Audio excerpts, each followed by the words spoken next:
Assalamualaikum warahmatullahi wabarakatuh. Selamat malam di sini waktu saya merekord ini ya. Oke, kali ini saya akan memberikan materi tentang bagaimana kita menginstal sistem operasi Linux Debian atau sistem operasi Linux yang berbasis Debian di mesin virtual yaitu VirtualBox. Nah, kali ini kita kita buka dulu aplikasi VirtualBox. Namun sebelum kita buka aplikasi VirtualBox, tentunya bagi yang belum melakukan instalasi harus download dulu softwarenya ya VirtualBox. Nah, di sini di websitenya yaitu Oracle Virtual Machine VirtualBox. Nah, di sini ada menu download ya, langsung di halaman utamanya. Di sini kita bisa langsung klik download VirtualBox 6. Nah, ini yang terbaru. Di sini kemudian kita install. Setelah kita install, ada lagi satu hal yang perlu dilakukan instalasi. Setelah instalasi VirtualBox 6-nya berhasil ataupun VirtualBox yang terbaru berhasil, yaitu extension pack yang ada di menu downloads. Kemudian kita ambil di sini ada VirtualBox Oracle extension pack. Nah, ini kita install, kita download yang ini ya, all supported platform. Jadi ini support di semua platform. Kalau kalau VirtualBox-nya tadi ada beberapa platform ya, ada Windows, ada OS X ataupun punya Mac atau Apple, kemudian ada Linux dan ada Solaris host. Nah, kalau yang kalau yang extension pack ini support untuk semua platform. Nah, setelah di-download langsung dilakukan proses instalasi. Tentunya instalasi extension pack ini dilakukan setelah kita selesai melakukan instalasi VirtualBox yang intinya. Oke, sekarang kita buka VirtualBox. Nah, ini adalah tampilan VirtualBox. Ya, pertama-tama sebelum kita melakukan instalasi, kita harus membuat dulu sebuah mesin. Karena VirtualBox ini ibaratnya adalah sebuah komputer virtual. Jadi kita mau bikin berapa komputer virtual itu terserah kita, tergantung kemampuan dari laptop kita juga. Ya, semakin banyak tentunya akan semakin banyak space yang terpakai. Dan jika menyala bersamaan, ada beberapa sistem operasi tentunya akan memakan resource dari komputer kita, baik itu RAM, prosesor, dan resource lainnya. Nah, di sini untuk proses instalasi kita akan melakukan instalasi melalui file ISO yang ada di dalam hard disk eksternal di sini. Nah, kita akan lakukan di sini instalasi Debian 7 ya. Kita akan buat Debian 7 karena Debian 7 itu ada 3 DVD. Sebenarnya ada Debian 5 yang cuma 1 DVD. Kemudian sekarang Debian juga versinya sudah lumayan tinggi, tapi kita ambil tengah-tengahnya saja. Kita ambil Debian 7. Nah, pertama-tama kita buat sebuah mesin baru ataupun kita membangun sebuah komputer virtual baru dengan menu New. Dan di sini kita ketikkan saja Debian. Oke, sudah kita ketikkan Debian. Di sini Debian 64 bit ya. Kalau yang versi saya ini i386 berarti itu yang 32 bit. Ya, kita lihat di sini di hard disknya dulu. Kemudian di Debian 7. Nah, di sini versinya i386 berarti ini 32 bit ya. Jadi kita sesuaikan. Di sini kita ambil Debian 32 bit. Oke. Kemudian kita klik next. Ini untuk memorinya biarkan saja standar 1 GB diatur oleh sistem. Kemudian kita klik next lagi.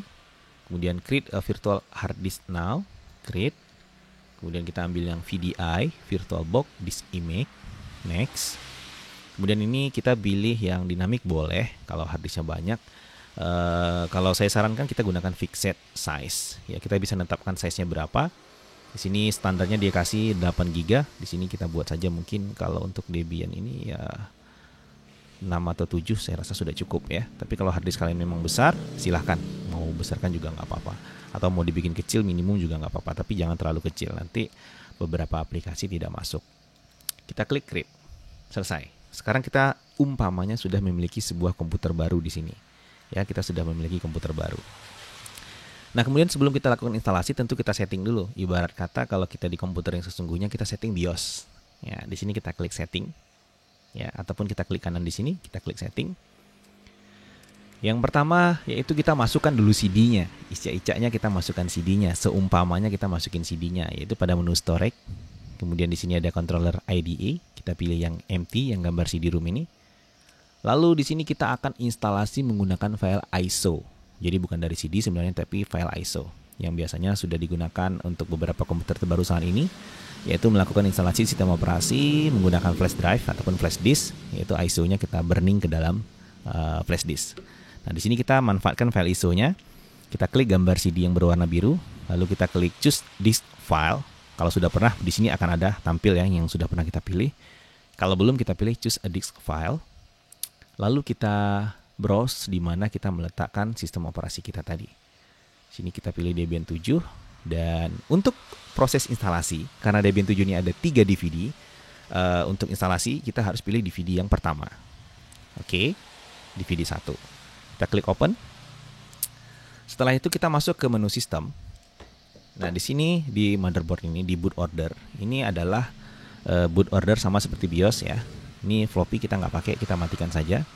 Kemudian kita naikkan hard disknya jadi yang paling pertama dia baca, baru optical disk. Kalau posisinya optical disk seperti ini, optical disk yang lebih dahulu, nah seperti ini. Ketika dia selesai instalasi, ya pertama kali nyalakan dia akan baca yang di hard disk tadi ya, yang ISO tadi.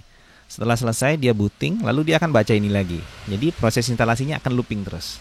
Untuk itu kita taruh hard disk yang di atas. Kita letakkan hard disk di atas agar ketika pertama kali nanti ini ya booting, hard disk masih kosong, langsung dia akan lompat ke optical disknya yang ISO tadi. Setelah selesai install dia lompat lagi ke hard disk. Apakah sudah terinstall? Kalau sudah dia langsung booting dari hard disk, nggak baca optical lagi. So instalasinya nggak akan looping terus. Kemudian berikutnya adalah network. Nah, di network ini di sini boleh kita pakai NAT atau nanti kita pakai bridge saja ya. Kita pakai bridge boleh atau sementara boleh NAT, nanti kita ganti-ganti. Kita ambil satu adapter dulu. Adapter 2, 3, 4-nya jangan kita checklist dulu untuk saat ini untuk memastikan, soalnya nanti ketika Linux terinstall dia akan memberi nama network interface itu dengan nama ETH0 gitu kalau di Debian ya. ETH0, ETH1, ETH2. Nah, kalau kita langsung bikin 2 nanti kita bingung yang mana ETH0, yang mana ETH1. Jadi kita bikin satu dulu, nanti belakangan baru kita tambah supaya lebih mudah sebenarnya. Kemudian kita klik OK. Lalu sudah selesai, sampai situ saja dan kita klik start. Beberapa proses kadang di klik start ini ada error, namun errornya biasanya bisa kita resolve sendiri tergantung error apa yang dia tampilkan. Di sini kita klik start. Oke, ada konfirmasi, kita pilih startup disknya yang mana. Oke, yang ini tadi yang sudah kita tentukan. Beberapa VirtualBox ini nggak akan ditanyakan lagi, dia langsung. Kalau di Windows biasanya langsung ya.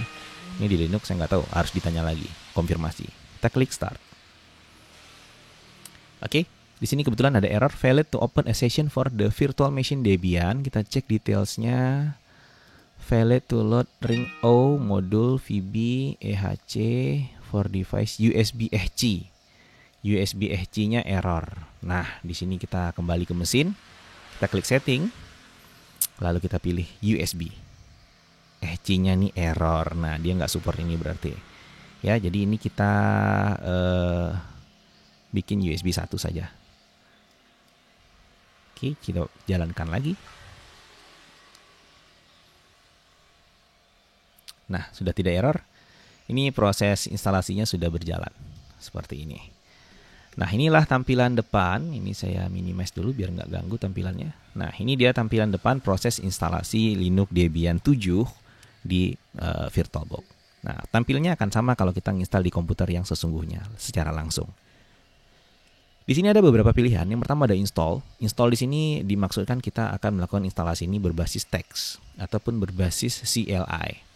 Kemudian yang kedua nih graphical install. Kita akan melakukan instalasi berbasis grafik ataupun GUI. Ya, graphical user interface. Kemudian kalau yang ini text command line interface. Nah, kalau misalkan berbasis grafis ini kita bisa gunakan mouse untuk proses instalasinya. Cuman biasanya berbasis grafis itu kalau kita gunakan dia sebagai server nggak berguna. Ya, artinya daripada nggak kepake, mendingan kita install berbasis text agar resource yang digunakan seperti memori dan lain-lainnya untuk meload semuanya itu bisa lebih ringan tentunya. Nah, jadi dalam hal ini kalau kita membangun sebuah server, kita gunakan yang berbasis text saja, yaitu menu install saja tanpa grafik. Kita klik enter. Bukan kita klik sih, kita tekan enter. Oke, ini prosesnya sedang berjalan. Di sini ada pesan di atasnya ada virtual machine report that the guys OS support. Jadi guys OS-nya ini yang ini Debian yang sedang kita install nih support mouse pointer integration. This mean that you don't need. Oke. Jadi ini maksudnya support begini. Saya klik di dalam, ini berada di proses instalasi. Kemudian mouse-nya saya geser keluar, dia langsung berada di ini Ini hostnya ya. Linux Ubuntu yang saya gunakan ini namanya host, sedangkan yang saya install di VirtualBox ini namanya guest ya, tamu. Jadi dia mengasih tahu seperti ini, mouse-nya bisa pindah-pindah. Nah, inilah untungnya kalau kita tadi melakukan instalasi extension pack dari VirtualBox. Kalau kita nggak install itu, biasanya kalau kita mau melakukan proses instalasi ini ataupun mau mengotak-ngatik sistem operasi yang di dalam VirtualBox, itu kita harus klik mouse-nya di dalam, baru kita bisa kerja. Dan ketika kita mau menggeser keluar mouse-nya itu nggak bisa. Kita harus tekan right control ataupun left control tergantung konfigurasinya. Itu salah satunya. Oke, kita sekarang ketik pula enter, tekan enter English ya. Kemudian country boleh deh United States saja biar cepat ya. Keymapnya American English boleh. Kemudian dia proses scanning CD-ROM, loading additional component. Proses instalasi ini kecepatannya tergantung dari kecepatan komputer tentunya, prosesor, RAM. Ya, kalau ada beberapa VGA mendukung.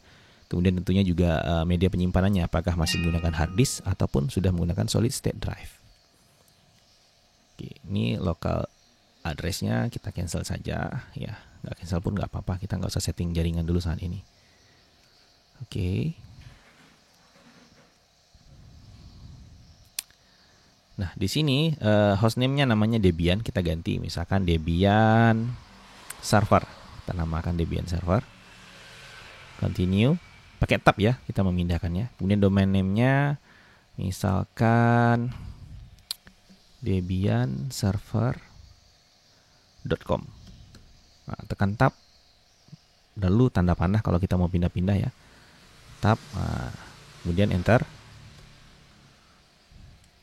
Kemudian di sini root password. Nah, ini password utama dari sistem operasi Linux. Root itu adalah level user tertinggi di sistem operasi Linux.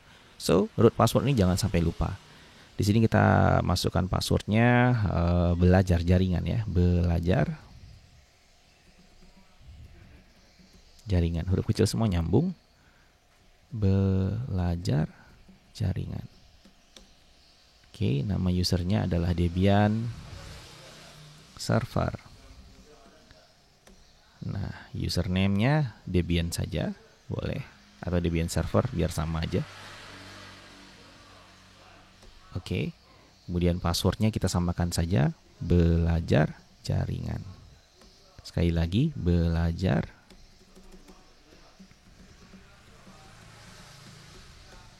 Oke. Di sini time zone kita pilih Pasifik ya, Asia.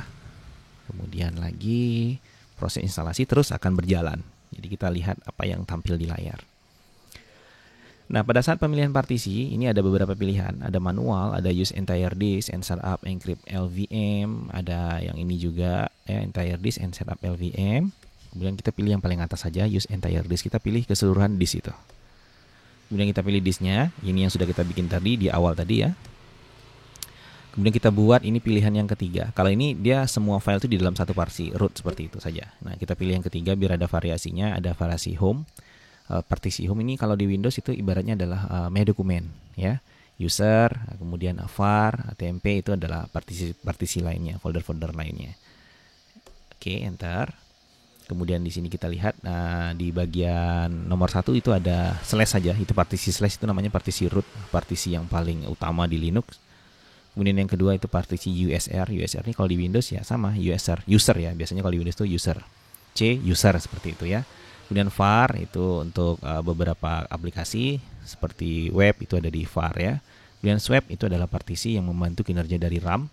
Kemudian file TMP ya, itu partisi yang menyimpan file-file temporary. Kemudian file home ya, partisi home itu seperti media dokumen lah kalau pada Windows ya. Oke, kemudian kita pilih finish, enter. Dan di sini kita konfirmasi, pilih yes.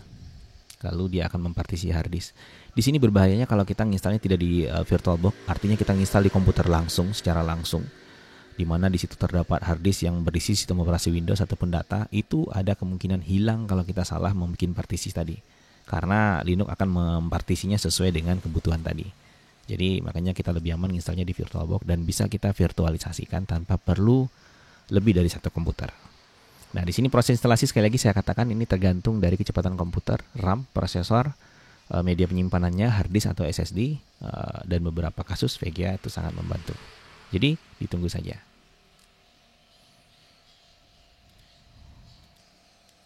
Oke, berikutnya ada configure the package manager. Scan another CD. Kalau ada CD yang lainnya kita bisa scan sekarang atau kita pilih no saja untuk saat ini biar lebih cepat. Kemudian use a network mirror, kita pilih no juga dulu, nggak masalah. Ya, kemudian configure APT, cannot access repository, continue. Karena ini belum koneksi ke internet ya, kita belum bikin ke internet. Tapi sorry, ini laptop saya sudah connect ke WiFi ya. Jangan-jangan dia tadi sudah konfigurasi jaringannya, sudah otomatis. Nanti kita lihat. Nah, di sini ada participate in the package usage survey. Dia mau minta survei, ya no saja dulu biar cepat. Dia mau survei saat ini. Nah, kemudian di sini ada paket, pilihan paket yang mau kita buat. Nah, di sini kita install. Misalkan kita mau yang desktop jangan kita install ya. Kita mau web server, kita mau nanti SQL database boleh, kita mau DNS server, kita mau file server, kita mau mail server, ada file server, ada mail server, ada SSH, laptop, dan standar sistem. Jadi print server sama Debian desktop nggak usah kita pakai. Ya, dalam kasus ini kita nggak pakai itu untuk dalam teori ataupun materi ini. Kita tekan continue, kemudian dia akan lakukan instalasi paket sesuai yang sudah kita pilih tadi. Sebenarnya tadi kita nggak pilih pun nggak apa-apa, nanti kita bisa lakukan instalasi manual. Tapi ada baiknya kita pilih supaya beberapa kasus itu bisa dia otomatis atau juga tetap kita lakukan install dengan command apt-min get install nama paket. Nah, itu yang paling sering digunakan di sistem operasi Linux berbasis Debian ya. Jadi Linux ini ada banyak keluarganya atau banyak variannya atau sering dikenal dengan distro. Nah, kalau Debian ini dia turunannya banyak ya. Ada Ubuntu, itu juga sama keluarga Debian. Ada Linux Mint, yang pakai Linux Mint itu juga sama keluarga Debian. Kemudian juga ada beberapa jenis Linux lainnya, itu juga termasuk dari keluarga Debian. Jadi intinya sintaknya itu bisa sama. Ya, sintak untuk memprogramnya, sintak untuk perintah-perintahnya itu sama kalau satu apa namanya itu ya? Satu keluarga ya. Nah, kalau misalkan Linux seperti Linux Fedora itu berbeda sendiri. Fedora dan Debian ini sintaknya berbeda. Ya, perintah-perintahnya ada perbedaan. Bukan berarti berbeda semua, tapi ada perbedaan. Kemudian seperti Red Hat itu juga banyak perbedaannya ya, berbeda lagi. Ada lagi Slackware dan macam-macam distro Linux hari ini ya. Ada Pop OS. Tadi saya ada lihat namanya Pop OS. Ya, ini Pop OS dari sistem 76 ya. Nah, ini Pop OS. Kemudian juga nanti ada lagi Linux Mint ya, saya bilang tadi ya. Kita sambil menunggu kita cek distro Linuxnya, ada Linux Mint. Nah, kita cek di sini Linux Mint. Ini untuk pemula boleh ya dipakai. Nah, bagus karena cukup ini interaktif. Nah, seperti ini Linux Mint. Nah, ini Linux Mint tampilannya cukup cantik ya. Kemudian juga ada nanti Fedora. Kalau Fedora ini jarang sih digunakan orang ya, karena mungkin dulunya Fedora ini agak mungkin konfigurasinya atau hal-hal lainnya agak sulit untuk digunakan ya. Tapi itu semua tergantung kebutuhan dan tergantung hobi ataupun sukanya di mana. Ini Fedora. Ada lagi OpenSUSE. Nah, ini juga Linux yang terkenal dulu ya. Dulunya dia Linuxnya SUSE saja. Tapi SUSE sekarang sudah berbayar. Sekarang sudah jadi OpenSUSE. Nah, ini ada beberapa versinya. Ada Tumbleweed dan ada Lab. Nah, itu kira-kira beberapa distro Linux. Kalau untuk pemula untuk pakai desktop itu bisa gunakan Ubuntu seperti yang saya pakai saat ini. Yang saya pakai saat ini adalah Linux Ubuntu ya. Yang saya untuk recording ini membuat video ini adalah Linux Ubuntu. Nah, kalau misalkan nanti mau install Linux Mint seperti yang kita lihat di websitenya tadi, itu juga bagus ya untuk Linux Mint untuk pemula, untuk desktop ya. Oke, di sini kita kembali ke instalasi. Di sini install the group bootloader to the master boot record. Yes. Kemudian dia running group install di div SDA, itu nama partisi dari harddisknya. Nah, kemudian di sini finish the installation, kita pilih continue dan dia akan merestart sistem. Kita lihat apakah dia kembali ke proses instalasi. Karena boot ordernya kita sudah pilih tadi ya, kita sudah setting. Seharusnya dia langsung masuk ke menu Debian-nya. Oke, sekarang dia reboot, restart sistemnya. Nah, sudah selesai. Di sini ada dua pilihan ya di grup GNU-nya. Yang kedua ini untuk recovery mode. Kita pilih yang pertama ini. Enter. Nah, sampai saat ini kita selesai melakukan instalasi Linux Debian-nya. Sangat mudah bukan? Tinggal download VirtualBox. Jangan lupa download juga extension pack-nya supaya bisa begini. Nah, di sini kan ini mouse-nya saya taruh di luar, saya taruh di dalam, tinggal klik. Saya langsung bisa ketik ya. Misalkan ini tadi usernya Debian user ya. Uh, saya masukkan usernya. Coba saya pakai root saja mau nggak ya. Password root tadi adalah belajar. Jadi jangan dicari ya, kita ketik memang nggak keluar seperti itu Linux ya. Enter. Nah sekarang saya sudah login sebagai root. Kalau kita seorang administrator nggak apa-apa login sebagai root. Tapi kalau kita akses dari luar jangan dari root dulu, dari user biasa nanti baru kita jadi root ya, supaya lebih menjaga keamanan. Nah ini kalau prakteknya nggak apa-apa kita pilih root supaya kita langsung memiliki akses tertinggi dari user di sistem operasi Linux. Nah sekarang saya sudah ngetik di dalam ya bla bla bla bla. Ketika saya mau pakai mouse, mungkin mau membuka web browser di komputer Ubuntu saya yang asli bukan yang di virtual, kita tinggal geser mouse-nya sudah keluar. Nah kira-kira seperti itu. Ya misalkan kita mau buka tadi Linux Mint. Nah seperti ini ya langsung. Nah seperti itu. Jadi kalau sudah selesai kita mau ke VirtualBox-nya tinggal klik di dalam area ini, klik. Nah langsung pindah. Itu salah satu keuntungan kalau kita melakukan instalasi extension pack tadi. Nah sampai saat ini kita sudah selesai instalasi Debian-nya, tinggal kita lakukan setting. Nah kita misalkan contoh dulu kita mau lihat IP address dari Debian yang sudah kita install tadi ya. Tadi kebetulan kayaknya kita sudah koneksi ke internet nih. Dan tadi settingannya di sini masih NAT. Saya khawatir mungkin dia bisa jadi konfigurasi IP secara otomatis ya. Di sini tadi kita cek ya, klik kanan di gambar ini jaringan, kita klik network setting. Nah di sini NAT ini network address translation. Biasanya dia otomatis ngasih IP address. Seharusnya tadi kita setting mungkin entah bridge atau yang lain-lain ya. Dia akan ada di HCP server otomatis. Tapi kita lihat dulu, kita lihat konfigurasi IP address. Nah, di dalam Linux Debian ini ada beberapa hal. Misalkan kita mau konfigurasi berarti ada hal yang kita edit, ada file yang kita edit. Kita harus ketikkan dulu editor di depannya. Editor yang paling mudah untuk digunakan tuh di Linux Debian ini adalah Nano. Bisa Pico juga bisa, tapi yang saya paling suka itu adalah Nano.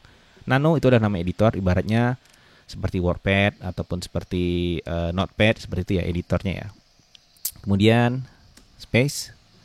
Nah, kita kasih slash. Kemudian ada misalkan di folder etc. Kalau untuk jaringan itu ada di network. Kemudian interfaces. Pakai tabnya biar jangan salah. Jadi misalkan saya ketik seperti ini, saya ulang. Nano spasi /et tab, dia otomatis ngetik. Jadi untuk menghindari kesalahan penulisan juga. Kemudian network net tab, tak keluar, kita tekan W baru keluar ya, network. Kemudian slash interfaces INTER tab, otomatis dia ngetik sendiri. Enter. Nah ini adalah file konfigurasi untuk melakukan konfigurasi IP address. Nah ini kan benar dia sudah setting. Nama interface yang pertama tadi kita setting. Tadi masih ingat di awal video kita buat di sini adapternya satu saja, 2, 3, 4 tidak ya. Kita hanya sengaja buat satu. Lalu kita lihat Linux memberi nama apa. Nah, satu-satunya Linux memberi namanya adalah ETH0. Berarti jelas adapter 1 itu adalah ETH0. Sehingga nanti ketika kita shutdown ini, lalu kita konfigurasi menjadi adapternya ada 2, kita checklist jadi 2, nanti di sini akan bisa kita konfigurasi berarti ETH1 pasti. Karena ETH0 ini sudah dipakai oleh adapter 1. Nah, itu tujuannya supaya bisa lebih pasti yang mana. Nah, di sini dia tertulis ifs ETH0 inet DHCP. Berarti ini dia akan dapatkan IP secara DHCP nantinya. Ya, tapi nanti kita akan bikin manual. Nah, kira-kira seperti itu. Nah, kemudian lagi ada beberapa misalkan kita mau melakukan instalasi web server gitu ya. Web server itu nama paketnya Apache. Ibarat kata kalau di Windows kita mau install aplikasi yang bisa dengerin lagu, misalkan kita install GOM Player. Nah, GOM Player itu nama paketnya. Kemudian kita mau lakukan instalasi yang bisa ngetik-ngetik ya, biar bisa kita kerja, bisa ngetik, kita install Microsoft Word ya, seperti itu. Kalau yang open source-nya mungkin bisa pakai LibreOffice ataupun bisa pakai office.org misalkan seperti itu. Nah, kalau di sini nama paketnya misalkan kita mau buat web server, nama paketnya adalah Apache. Nah, tapi cara menginstalnya kita harus masukkan perintah apt minget install Apache misalkan seperti itu. Baru kita tekan enter. Nah, kalau misalkan kita nanti mau install DNS misalkan ya, kita bisa install bin 9 misalkan seperti itu. Jadi bin 9 ini nama paketnya. Winamp, Word, Excel, PowerPoint, dan lain-lain misalkan ya. apt-minget install ini adalah perintahnya. Nah, setiap file yang sudah kita install, aplikasi yang sudah kita install, kita harus lakukan konfigurasi. Setiap paket yang sudah kita install, misalkan Apache kita sudah install nih, kita harus lakukan konfigurasi. Jadi untuk konfigurasi sama seperti tadi, kita ketikkan editornya dulu, nano spasi backslash. Lalu kita cari folder aplikasinya di mana. Kebetulan tadi contoh kita di sini adalah network ya. Network itu ada di etc, kemudian network, kemudian ada di interface. Nah, kita perlu tahu ya. Kita tekan enter. Lalu di sini kita bisa edit. Ya, kita edit apa saja di sini. Nah, kalau sudah selesai kita edit. Nah, sudah kita edit, kita tekan Ctrl O di bawah itu. Kalau kalian bisa lihat di sini ada lambang kontrol ya, yang panah di atas itu, yang seperti pangkat itu, kontrol namanya ya. Di sini ada O, write out ya, kontrol write out artinya kita menyimpan. Kemudian Ctrl X itu exit. Ya, Ctrl O, write out, lalu kita tekan enter untuk konfirmasi. Baru kita tekan enter. Seperti ini saya tekan Ctrl O. Nah, seperti itu. Ya, enter. Kemudian Ctrl X. Dia keluar ke menu utama. Nah, sekian dulu untuk tutorial instalasi Debian Linux di mesin VirtualBox. Nah, nanti selanjutnya kita akan lakukan konfigurasi IP address dan lain-lain di video yang berikutnya. Mudah-mudahan video ini bisa bermanfaat. Apabila ada pertanyaan dan saran, silahkan tinggalkan di kolom komentar atau bisa hubungi melalui WhatsApp grup yang sudah kita punya. Demikian dari saya, semoga ilmu ini bermanfaat. Assalamualaikum warahmatullahi wabarakatuh.